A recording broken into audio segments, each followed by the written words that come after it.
मित्रों नमस्ते, मैं नरेंद्र सिंह। आज हम दो चर वाले रैखिक समीकरणों को हल करने के लिए एक विधि का इस्तेमाल करने जा रहे हैं, विधि को बताने जा रहे हैं जिसका नाम है वज्र गुणनखंड विधि। आइए देखते हैं वज्र गुणनखंड विधि कैसे प्रयोग में लाई जाती है। मान लीजिए आपके पास दो चर वाले रैखिक समीकरण एक है a1x plus b1y plus c1 this is equal to 0। ये पहला एक रैखिक समीकरण है। दूसरा है a2x plus b2y plus c2 बराबर 0। मान लीजिए ये दो रैखिक समीकरण हमारे पास हैं और हमें इन दोनों को हल करना है वज्र गुणनखंड विधि से। तो देखिए, सबसे पहले आपको करना क्या है कि कोई भी क्वेश्चन दे दे तो बराबर के राइट हैंड साइड पे आपको 0 ही रखना है। दो समीकरण होंगे, x के गुणांक, y के गुणांक और अचर पद। इनको ध्यान देना है। यहाँ पर x का गुणांक a1 है, यहाँ पर y का गुणांक b1 है और यहाँ पर c1 है। इसी प्रकार दूसरे समीकरण में है। कैसे हल करते हैं देखिए, हम सबसे पहले लिखते हैं x, यहाँ लिखते हैं y और ये 1 हो गया। और y के गुणांकों से शुरू करते हैं, यानी b1 b2 से शुरू करते हैं। तो b1 b2, फिर आगे जाएंगे तो c1 c2, फिर शुरू करेंगे a1 a2 और फिर समाप्त कर देंगे b1 b2 पे। एक बार फिर से सुन लीजिए, b1 b2, फिर आगे आओ c1 c2, फिर शुरुआत होगी a1 a2 और फिर जहाँ से शुरू हुआ था वहीं पे समाप्त हो जाएगा, यानी b1 b2। क्रॉस मल्टीप्लाई ये होगा और इस तरह इसको माइनस करेंगे। यानी अब हम लिखेंगे x upon b1 into c2, तो ये हो गया b1 into c2 minus b2 into c1, तो ये हो गया b2 इंटू c1 बराबर। अब हम y लिखेंगे y अपॉन, अब ऐसे cross multiply c1 into a2, तो ये हो गया c1 इंटू a2 माइनस हो जाएगा c2 a1, तो ये हो गया c2 a1 बराबर। अब ये क्रॉस मल्टीप्लाई होगा और 1 अपान होगा, तो 1 अपान a1 into b2 minus a2 b1, तो ये हो गया माइनस a2 b1। इतना हम कर लेंगे। अब देखो, जैसे हमको वैल्यू ज्ञात करनी है x की, तो हम x की वैल्यू को 1 वाले के बराबर करेंगे ऐसे, और जब y का चाहिए तो y को बराबर करेंगे। यानी कि अगर हमको x बराबर चाहिए तो हम इन दोनों को बराबर करेंगे।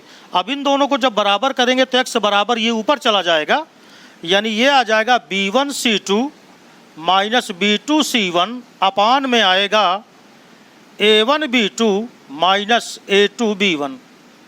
इस प्रकार y अगर चाहिए तो हमें इन दोनों को बराबर करना होगा। इन दोनों को जब तुम बराबर करोगे तो ये भाग ऊपर चला जाएगा, यानी ये हो जाएगा c1 a2 माइनस का c2 a1 बटे में आ जाएगा a1 b2 minus a2 b1। और जब ये हल हो जाएगा, गुणा भाग हम कर लेंगे तो हमको दो वैल्यू मिलेंगी, एक x की वैल्यू मिलेगी और एक y की वैल्यू मिलेगी। तो ये मेथड है वज्र गुणनखंड विधि का। इस मेथड का यूज करके अब हम एक क्वेश्चन करने जा रहे हैं। तो जब आप क्वेश्चन को देखोगे तो आपको ये मेथड पूरी तरह समझ में आ जाएगा। तो चलिए एक क्वेश्चन हल करते हैं। देखिए, जो क्वेश्चन है जिसे हमें सॉल्व करना है वज्र गुणनखंड विधि की सहायता से, क्रॉस मल्टीप्लिकेशन रूल से, वो है ax plus by this is equal to a minus b, bx minus ay this is equal to a plus b। पहला काम, दोनों समीकरणों में बराबर के दाहिनी ओर हमें 0 लाना होगा। यानी सबसे पहले तो हम इसे मानक रूप में बदलेंगे, तो ax प्लस by और ये जो a माइनस b है ये जब इधर आएगा तो चिन्ह बदल के a माइनस b बराबर 0, समीकरण नंबर 1। दूसरे को भी ऐसे ही बदलेंगे, तो bx माइनस ay माइनस का हो जाएगा a plus b this is equal to 0। ये हो गया समीकरण नंबर 2। तो सबसे पहला काम कि आपको एक साइड पे 0 बना लेना है। अब देखिए, जो तरीका था वो मैंने क्या बताया था, x लिखा और x के बाद यहाँ हमने y लिखा और y के बाद हमने यहाँ 1 लिखा। अब यहाँ से शुरू होगा b1, y का गुणांक है यहाँ b और यहाँ है a, यानी ये हो गया b माइनस का a। अब यहाँ आ जाओ तो माइनस का a माइनस b और यहाँ माइनस का a प्लस b। फिर इधर आ जाओ तो ये हो गया a और ये हो गया b और देखो b माइनस a लास्ट में, तो b माइनस a, तो जहाँ से स्टार्ट किया था वहीं पे समाप्त हो गया। अब देखिए x अपान, ध्यान से देखना अब आपको ये गुणा करना है ऐसे और फिर माइनस करके ये होगा, यानी क्या होगा b इंटू माइनस का a प्लस b, राइट। फिर देखो माइनस, अब माइनस करेंगे, ये माइनस माइनस का प्लस हो जाएगा गुणा, तो a into a minus b, ध्यान से सुनिएगा, b into a plus b मगर चिन्ह माइनस का है तो ये माइनस का चिन्ह लगा। माइनस माइनस का गुणा करोगे तो प्लस हो जाएगा, तो a into a minus b बराबर y अपान b का गुणा करोगे तो b इंटू माइनस का a माइनस b हो गया, राइट है। फिर चिन्ह कहेगा रहेगा माइनस का। अब देखो ये पहले से माइनस है यहाँ पर, तो माइनस का जब इधर गुणा करोगे तो माइनस माइनस प्लस और a into a plus b बराबर 1 अपान, अब यहाँ देखो a का गुणा किया तो माइनस a स्क्वायर, माइनस का a स्क्वायर और यहाँ चिन्ह होता है माइनस का और b से b को मल्टीप्लाई किया तो b स्क्वायर। ये इसका मेन स्टेप होता है। अब हमें गुणा भाग करना है, तो देखिए क्या आएगा x अपान, आइए गुणा करते हैं। देखिए ये दोनों चूंकि कोष्टक के पहले माइनस लगा हुआ है तो ये माइनस का ab आया, देखिए माइनस का ab और देखो इधर माइनस का b और फिर गुणे b, तो माइनस का हो गया b स्क्वायर।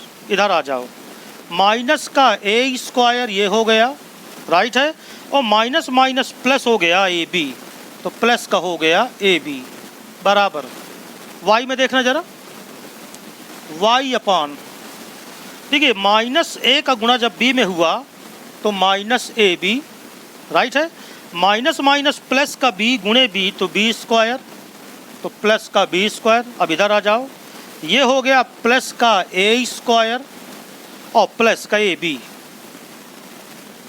इक्वल टू 1 अपान, इन दोनों में माइनस कॉमन अगर ले लिया तो आ गया a square plus b square. Minus A B plus A B cancel हुआ तो ये आया x अपान माइनस का a स्क्वायर माइनस का b स्क्वायर, माइनस ले लिया कॉमन तो a square plus b square बराबर minus A B plus A B cancel तो y upon a square plus b square, ये भी आया, और ये आया 1 अपान माइनस का a square plus b square. अब मैंने आपसे बताया था कि जैसे हम x की वैल्यू ज्ञात करना है तो इन दोनों को बराबर कर लो आप, तो जब आप इन दोनों को बराबर करोगे तो x अपान माइनस का a square plus b square बराबर 1 अपान माइनस का a square plus b square, तो ये हो गया कैंसिल, अर्थात x की वैल्यू आ गई +1, पहला आंसर। अब इसके बाद हमें y की वैल्यू चाहिए, तो y upon a square plus b square this is equal to 1 upon minus का a square plus b square, ये हुआ कैंसिल, अर्थात y इक्वल टू आ गया माइनस का 1। इस प्रकार x की वैल्यू आई +1 और y की वैल्यू आई -1। यही है वज्र गुणनखंड विधि से किस तरह क्वेश्चन को सॉल्व किया जाता है, तो ये क्वेश्चन हो गया। अगला क्वेश्चन एक और आपको दिखाते हैं करके किस तरह किया जाता है। देखिए बिल्कुल साधारण सा क्वेश्चन है, x plus Y this is equal to 7 और यह है 5x plus 12y this is equal to 7। हमें इसे क्रॉस मल्टीप्लिकेशन रूल से सॉल्व करना है। पहला काम मैंने आपसे बताया है कि 7 को आप इधर लाइए, x plus Y minus 7 this is equal to 0, ये पहला समीकरण बना। 7 को फिर इधर लाओ तो 5x प्लस 12y और -7 दिस इज इक्वल टू 0, ये क्वेश्चन नंबर सेकंड हो गया।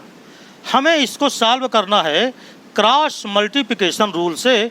तो सबसे पहले आपने लिखा x, राइट है, x, फिर यहाँ लिखा y और फिर यहाँ लिखा 1। अब यहाँ से शुरू करना है, y का गुणांक 1, यहाँ पर है 12, इधर -7, फिर x का गुणांक इधर है 1, देख लो इधर 1 और यहाँ है 5, तो ये 5 लिखा। y का गुणांक 1 और y का गुणांक 12। ये ध्यान रखें, y के गुणांक से शुरू करो, y के गुणांक पे ही ख़त्म करो। क्रॉस मल्टीप्लाई ये होता है, आपको ध्यान होगा, ऐसे गुणा करना है ये। तो x अपान देखो इधर 7 एकन्नम 7 मगर काहे का 7 माइनस का, और 12 सते 84 और माइनस माइनस प्लस हो गया कितना 84, ये देख लो 12 सते 84 बराबर y अपान देखिएगा गुणा 7 पना 35 मगर काहे का 35 माइनस का, और देखो यहाँ चिन्ह पहले से माइनस होता है, 7 एकन्नम 7 तो माइनस माइनस प्लस ये हो गया बराबर 1 अपान इधर देखो 12 एकन्नम 12 ये हो गया माइनस 5 एकन्नम 5।